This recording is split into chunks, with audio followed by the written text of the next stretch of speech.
certainly get the feeling this is, potentially a huge movement that's You're sitting there and you're really feeling there's just a wealth of different organisations coming together, and that's just fantastic. You can see, and it's all encompassing because it's talking about social justice. There's a whole international aspect of, different parts of the world being affected right now and other parts of the world being affected in different ways. A unanimous opinion about this is not just an individual solution, but it's a huge political change that has to be made, and there's varying degrees of, I suppose, there's a whole realm of different ways of that politics, but I think it's coming across as fairly unified positions around a socialist perspective. Of a population of 6 billion people and almost 200 countries, when you see what is happening, it's like a few people, not all of them, of a few countries are stealing from the rest of humanity the right to use energy for good in terms of consumption and totally wasted of materials. So they have been doing that for a long time, which is very sad.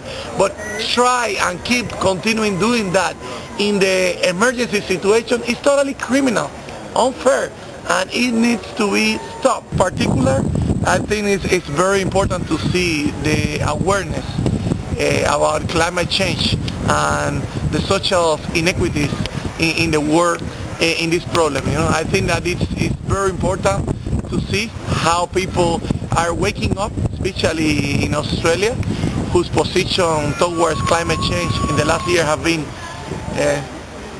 very improper, in my opinion. And I think that I'm very glad to see people pressure the government and trying to find solutions on the community level, on the government level, on the legal framework level. And this is very important. I also will have to say that the needs that different groups of people that are doing progressive work in the food production and sustainable agriculture, and people that are doing great work on conservation and environmental awareness, and people that are doing more work on social justice and fairness, they need to unite in order to face this problem, because this problem is all humans, no? And it's the time right now to bring groups and forget our difference in towards a common good. I think what I've been able to witness being part of an international climate change team is that when you think you've got it hard in Australia and that the forces of evil seem unsurmountable, the things that people live through and still have the spirit to rise up against in other parts of the world is absolutely phenomenal. I work really closely with a couple of campaigners in Colombia, and they get death threats, they get firebombed.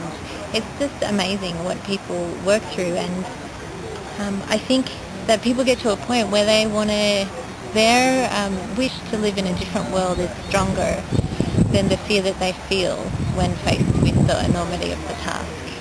And the promises of how fantastic the alternative world could be are amazing.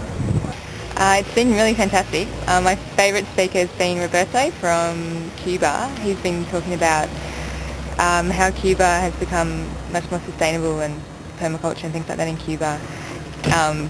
But also, making the point that a lot of that has to do with, the socialist revolution they had and the government supporting them in doing that. And, he said it's very difficult for people in the first world to make the same changes in our own lives without that support from the government and that, a socialist revolution, really. Oh, look, from an education point of view, it's been fantastic, but more from an alliance building point of view, like I haven't met people from Rising Tide and some of the other environmental groups, and to see the projects that they're working on and the issues that they're confronting, it's really good. I can see quite a good potential in the future for a Red-Green Alliance, probably initially around campaigns, but I think as climate change bites in people's consciousness, the people, the level of activity and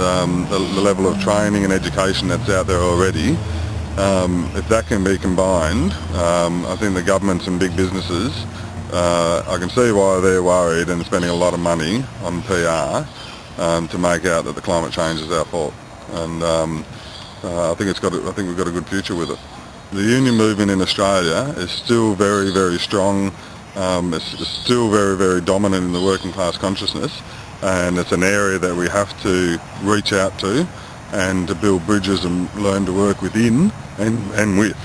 And I think the discussions that have begun here will go a long way towards making that There's success. a range of people from the left and environment movement. They're all coming together. There's discussion, debate. There's a lot of agreement. And there's also some things we're going to have to sort out down the line, but it's very stimulating. I think most people realise big changes have to be made. They're perhaps not sure exactly how this is going to come about.